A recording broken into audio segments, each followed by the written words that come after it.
Good morning, students. Today we are going to start with one of your grammar syllabus, that is subject verb agreement. Well, as a matter of fact, we are all facing a lot of problems with this corona. We are in our home, somewhat quarantined. We can't come to classes, and that has forced us for other alternatives of teaching and learning, and this is one of those alternatives.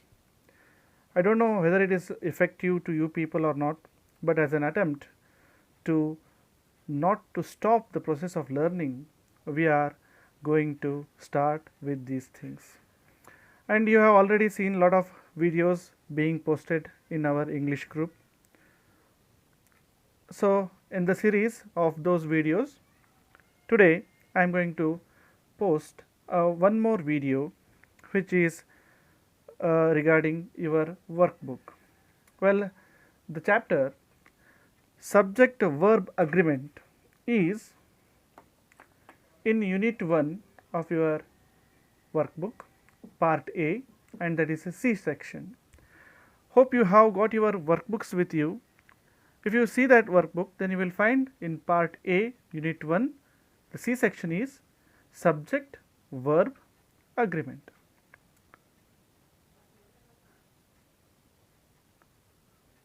Here we can also call it as agreement of verb with the subject to. What is this, or why do we need the subject verb agreement as a part of our syllabus there? Well, see, the thing is that it is a tricky part. Many people, as a matter of fact, face a lot of problems with subject verb agreement there. Even many of you have found the notes in your essays saying watch your subject verb agreement. Well, if you have ever had such notes, then not to worry anymore, because we are going to see it in detail. What is subject verb agreement? Subject verb agreement refers to the fact that the subject and verb in a sentence must agree in number. In other words, they both must be singular or they both must be plural. You can't have a singular subject with a plural verb or the other way. The tricky part is in knowing the singular and plural forms of subject and verb. Singular and plural subjects or nouns are usually pretty easy. Well, nouns or the subject. Nouns can be either subject can be either noun or it may be pronoun too, but they are easy. Like for example, car is there. If car is singular, then by adding s to car, we can make a plural form of car, that becomes cars, right? But the same is not with the case of verbs. If walk is a verb, if I add s to walk and make walks, then it is not a plural form of verb. So that makes a little bit of confusion while we study. Since we are studying these things, let us not worry about these singular and plurals at this moment. We have got a lot of rules, in fact 11 rules are there, which we will be dealing one by one in the due course of time. So, what happens? The rules of subject and verb agreement are quite easy if we by heart them, but many students won't have time to do that, and they take it very lightly and create a lot of problems while writing answers too. Okay, so let us start the rule number 1. What is the rule number 1 of subject verb agreement? when the subject is in the third person and singular number.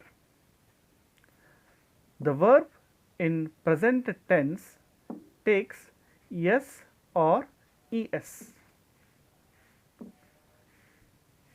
Example, he goes to school. She goes to school. It goes. So, what is this third person then, right? We have got three persons in English: first person, second person, and third person. First person, I, we, singular and plural. Second person is you, there is no plural form for you. And then there is third person, he, she, it, and they. He, she, it are singular in number, third person. Sometimes these he, she, it can be replaced with the nouns like Rama, Sita, John, or anything else, Tommy, anything, right? So, if these nouns are used or these pronouns are used, third person singular, in present tense, it is very important. What is this? In present tense, the verb takes yes or es. He goes, right? That is the rule number 1. Now, let us move to rule number 2. If the subject is in third person plural, plural, that is they, plural, they, the base form of verb is used, means he, she, it goes, they go,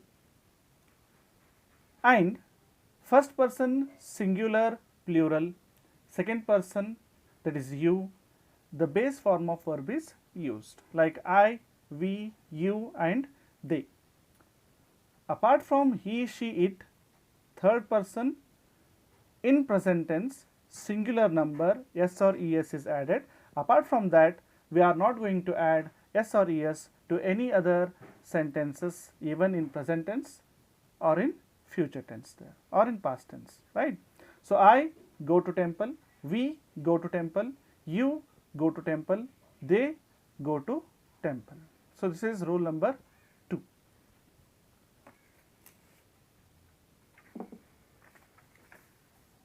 The third rule of subject verb agreement. The verb must agree in number and person with its real subject. Real subject means what? Here are some examples. One of my sisters, right? Sisters is a subject, but a real subject means what? We have to consider what is behind the subject to here. What is there? One of my sisters.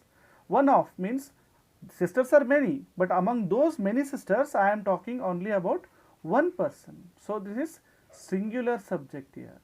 One of my sisters